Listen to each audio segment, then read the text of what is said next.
It's live time. What is going on, everybody? What's happening? Had to get on here early today.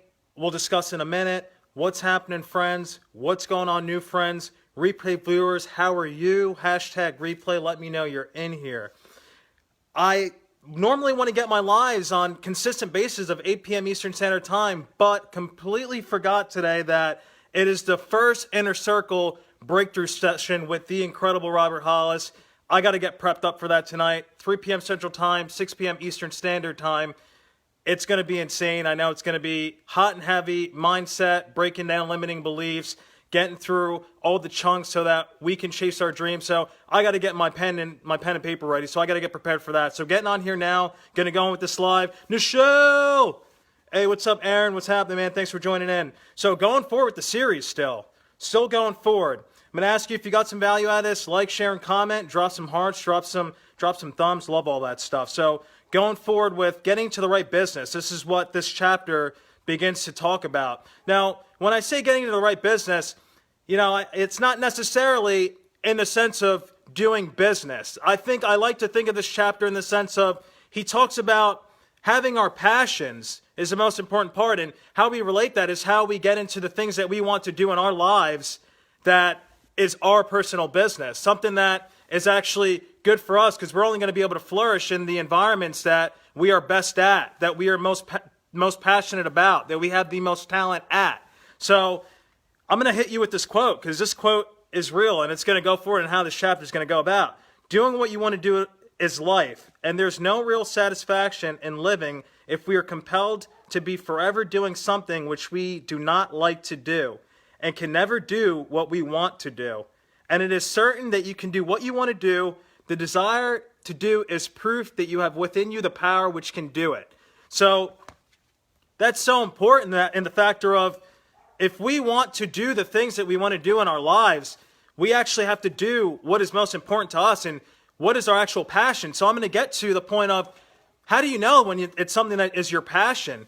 It's when you wake up in the morning, you don't have to think twice. It's just something that you get up, you go, you do it, and you feel good about it. It's something that you can't stop thinking about. It's something that once you're done doing it, you wish you had more time to do it. It's something that you're doing, and then you just completely lose time in yourself. That's a passion. That's when something's really hot and heavy for you, and that's when something is a big goal for you. It's a big dream. It's something that you really desire to go forward and do. So he goes forward and he starts talking about, when you have your own talents, you have to have the right tools, and you have to use the tools in a certain way. So he relates, Wallace D. Wallace relates to the sense of if you have like a wood cabinet maker, you have two wood cabinet makers, they both have the same tools. One could do magnificent work while the other one can do a botchy job. And that just goes with passion. We have to have the right tools to do whatever we want to do in our lives and to do it effectively and to do it in a certain way so that we can be successful and feel confident about ourselves. So that's huge. What up, Benjamin? Thanks for jumping in here, bro. So going forward as well, so how do we, because when we don't have a passion, we begin to make excuses. We begin to live a caged life. We begin to not live the life that we absolutely deserve, and we absolutely deserve the best for ourselves. So we have to live a life that we actually know what our passions are. So how can we go forward in doing that? Finding something that you're passionate about. Finding something that, like I said before, you just can't stop thinking about. Finding something that it's going to get you to the next place that you want to get to in your life and where you want to accomplish and have things done.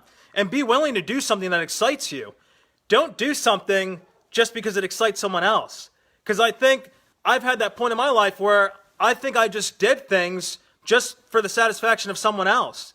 When in fact, it was my business of what I should do with myself and what I should do to be huge in what I want to do with myself. So never have anybody self-limit you.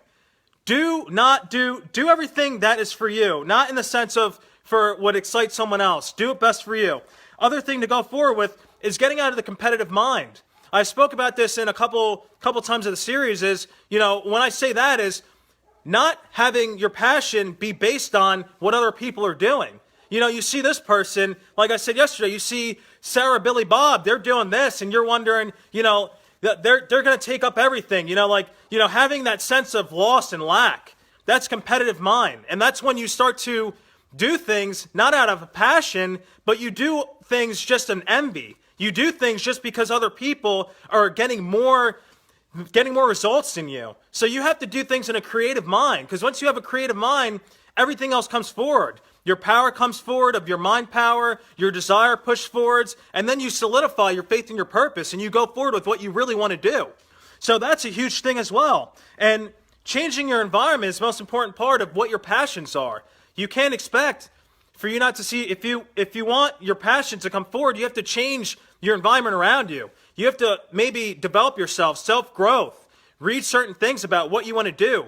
Because one of the things he said is that talent is rudiment. It can be developed. If there's something you really want to develop with yourself and you really want to go forward and do it, just brush up on it. Have it be something that you completely solidify yourself and sell yourself with. So I think we just went in there. I think I'm going to leave you with this last thing, so I don't want to go too long. But this last quote here to bring it home for us. Whenever you find yourself hurrying, call a halt. Fix your attention on the mental image of the thing you want and begin to give thanks that you are getting it. Gratitude, such a beautiful thing. The exercise of gratitude will never fail to strengthen your faith and renew your purpose. It'll never fail. And I want to mention something about, hey, Alan, thanks for jumping in. So I want to mention something before we continue and I go off on another rant. It's never too late to set dreams and goals. You know, I made a post before. It is never too late. You're never too old. Never have that limit you to go towards your passions in life. Because you know why? You'll live an unhappy life. And you'll look back on your life and you'll really look at it and wonder why you didn't take those chances. Who cares about what anybody else thinks? Have your passions. Go forward. It's never too late. I want to empower you to do that. So that's huge. I hope you got some value out of this. And if you're interested in getting this book in your hands, PDF copy, I can get that to you. Lots of good nuggets in here. Drop a 2. Otherwise, I'll catch you tomorrow in the normal time. Everybody have a great rest of your evening. Take care.